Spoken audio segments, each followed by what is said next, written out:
guys. I mean, just wow. Where do we start off with that fight even? Like, literally, where do we start? I guess, first things first, what a fight. Just, what a fight. All these years fighting, over 100 MMA fights between both gentlemen, and yet they can both take huge amounts of punishment still, and they both still clearly have a lot of heart left in them. Like, a lot of heart. And they still have a lot of love for this sport, which is clear as well. And it's always nice to see that guys that have fought for so long, they've had so many fights, are still willing to get out there and give it their best. And yeah, it's good to see.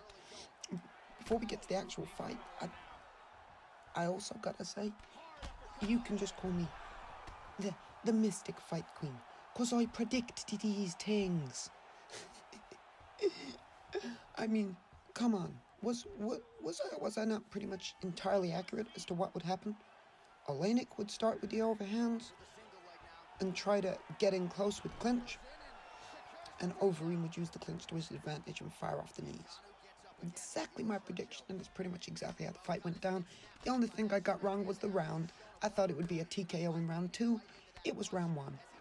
Unfortunate, but apart from that, we did manage to get like 80% of it right, so that's pretty good.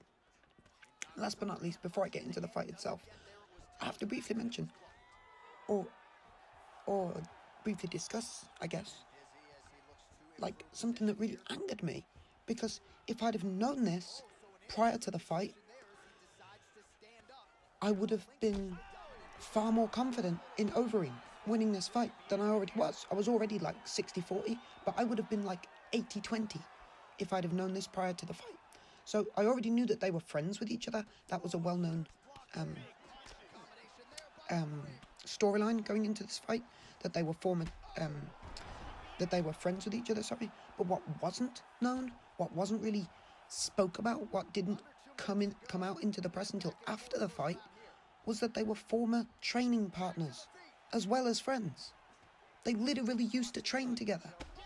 I mean, how much more of a perfect fight could Overeem get than somebody who he used to train with when it came to, like, defending ground game? I mean, I would at least presume that's what they trained. I probably should have looked into it a little bit, to be fair, but I would assume that he would have used Oleinik to focus on ground game and takedown defense and whatnot, which is why pretty much as soon as the fight started, Overeem just got straight into the clinch and just allowed Oleinik to pull guard. Just flat out allowed. I mean, he could have, I'm not saying he could have necessarily entirely stopped it, but he could have done something to try and stop the pull to full guard. But he just completely and utterly collapsed in and allowed it to happen. And as soon as I saw that, it was both me and my mum were watching the fight at the time, and we looked at each other and we were like, okay, Overeem allowed him to do that there. That means Overeem clearly has no fear of Oleinik's ground game. And as soon as I saw that, I was immediately worried for Oleinik. Immediately. Because if Overeem's not afraid of your ground game, then that means he knows he can beat it. And don't get me wrong, he's beaten a lot of I mean, he's fought Verdun 3 times, I believe. And let's face it, there is no better heavyweight when it comes to ground game than Fabricio Verdun, especially off his back. I mean, his jiu-jitsu is phenomenal, especially for heavyweight. But anyway, getting off on a tangent, let's get to this fight as a whole. So it starts off, as I say, Oleinik pulls clinch, Overeem goes for clinch, and Oleinik pulls guard within, like, a matter of seconds. And Overeem just allows it. And he lets him pull into the guard. Like, I don't know. I still am a bit confused as to exactly why he did allow it. Even if he was confident, like, that he could beat Oleinik's ground game, it's still not a great idea to allow Oleinik to get you in that sort of position so quick in the fight. But part of me thinks he did it to throw Oleinik off a little bit. Because if Oleinik felt the ease of the guard and he felt that Overeem just collapsed in on him, it may give him a sort of a second-guessing effect where he begins to think, oh crap, if this guy's so happy to be on the ground with me, he must be pretty confident there, which means he may well be better than me. And I think Oleinik did start to get those thoughts in his head, and that's why pretty much as soon as they got to the ground, within a matter of seconds, Overeem showed superb top control by taking the left arm of Oleinik and sort of flattening it out onto the canvas and keeping it there so that he can stop Oleinik from closing in the guard completely. And from there, he sort of pulled his legs out and waist out from the guard, grabbed Oleinik's ankle to sort of turn himself over so that he was in north-south control, and then stood up, and as Oleinik stood up with him, he fired off this gorgeous, and I do mean gorgeous, head kick. It only partially landed, but nevertheless, it landed. And I always love to see a head kick get thrown at that point in a fight, because 9 times out of 10, your opponent is super susceptible to it as they're standing back up. So it's always a good thing to throw. I was very impressed to see it. Very high fight IQ shown from Overeem within the first sort of 10 to 15 seconds, with grabbing the hand and the arm and the ankle, and then the head kick. It was already becoming clear that Oleinik was a step behind Overeem, and Overeem had the IQ advantage. And yeah, it only became more and more evident as the fight went on. So after the head kick, they both sort of reset for a second, and then Oleinik comes forward again, only to eat a beautiful knee right to the chin. I mean, it was absolutely gorgeously timed, gorgeously thrown, and as soon as I saw that thrown, I was like, okay, now we know exactly what's going to happen. Overeem is going to grab the head of Oleinik, fire off the knees to the body and head, and take control of the fight. And that's pretty much exactly what happened. However, a little bit before that, Oleinik threw a just gorgeously starching right hand. It was an overhand, and it landed so clean on Overeem's chin that not only did it send him right back into the cage, but it knocked his mouthguard half out. And it literally took Overeem like 2 seconds to wiggle around with his tongue and get the mouthguard back into position. It was just a starching overhand. Very, very Kelvin Gastelum-esque from the week before with the Adesanya fight. Very, very similar style in terms of throwing. But from there, things got a little bit weird with Oleinik. He went in and pulled for clinch against Overeem, and he begins to throw these quite beautifully thrown uppercuts to the body. But Overeem kind of holds himself up very, very high, sort of stands up very, very straight backed as much as possible, and that kind of limits the impact of body punches somewhat, because the straighter that you arch your back up and the straighter that you stand, the less flex you have in your ribs and stomach, and the more they begin to tense up. So when you get hit with a strike while you're standing very, very up straight, it does less damage and less impact than if Overeem was a bit more curled up and allowing the tie clinch to sort of pull him in a bit further. Then I think those body punches would have done significantly more damage. But as it stands, they didn't seem to do too much to Overeem. He was kind of just happy to eat them. But Oleinik, as I said, he began to do this very, very weird thing where he straightened out his arm the whole way. So it was kind of like a perfectly straight, sort of line. and then he began to throw with it while it was perfectly straight. And he sort of threw to the body and he threw to the head and he mixed it up.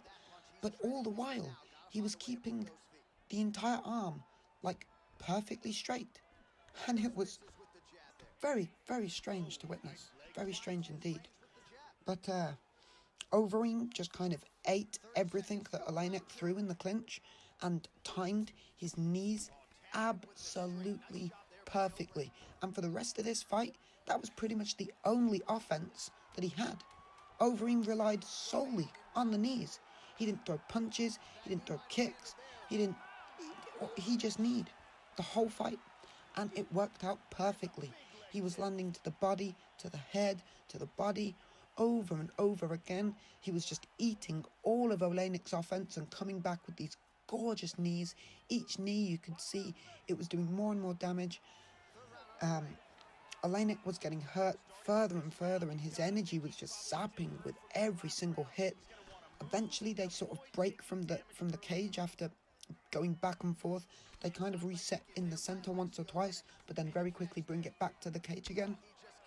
But eventually, they bring it back to the center one last time, where Overeem just fires off these starching, like, turning knees in towards the head of Oleinik, and I can't remember, I think it's either the first or second that he throws, just splits right through Oleinik's guard, lands clean on the side of the head, rocks him entirely. I think he then throws a third knee to the body before a fourth sort of swinging knee to the head again, and just knocks Oleinik right down to the ground.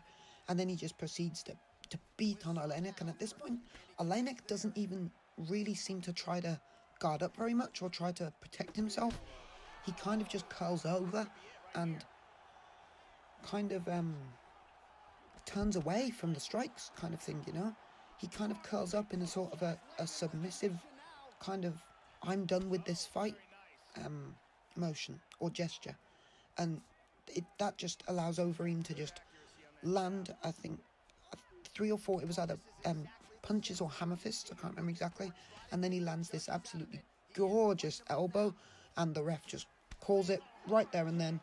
Oleinik is all possumed up and curled, and that's it. The fight is called, and Overeem proves himself to not only still be a wonderful contender, but an absolutely amazing kickboxer, amazing striker, with gorgeous takedown defense, and yeah, he's going to be a force to reckon with in this division again, I think. With his new camp and everything. Yeah, it's good. But anyway, I hope you guys enjoyed the assessment. And please like, subscribe, comment, hit that notification bell, share the video, comment, retweet on Twitter. And I'll see you in the next video. Bye-bye. Back here once again, guys, to apologise once again. I really did think I had got the audio to the right timing this time. I even sort of sped up a little bit towards the end because I thought I was reaching the limit, but no, I was still 2 minutes behind. So here I am. So I'll just give a quick little commentary on the fight that you guys are watching in the background, I guess. So I do have to apologise. It's not the best footage. I was struggling to find some decent Overeem footage, really, because I struggle with him. He's quite a slow striker on UFC 3. He's quite laboured. He's quite you have to time his strikes very well in order to get them out in time, because, as I say, he's a bit too slow, and it's awkward for me to use him. So I was struggling in that department. Not to mention the fact that it was really late at night. I was a little bit tired. I'd played the game a lot in the day, so I was a bit, you know, my frustration levels were getting a bit too high. So I was relying a little bit too much on the jab in the fight, made a bit too many mistakes. And yeah, so ultimately the second fight is not the best example, but I felt this needed to be uploaded. I needed to do the assessment, of course, and it's the only footage I could really get of Overeem without trying to get last minute footage. But last minute footage would probably end up looking even worse, because I'd be really like putting pressure on myself to get it filmed and whatnot. So yeah, it's just better that you guys have this. But anyway, I really do hope you guys enjoy it. and I appreciate every last like and subscription and notification bell hit and comment and view and like on Twitter and retweet on Twitter and just everything. So thank you guys ever so much, and I will see you in the next video.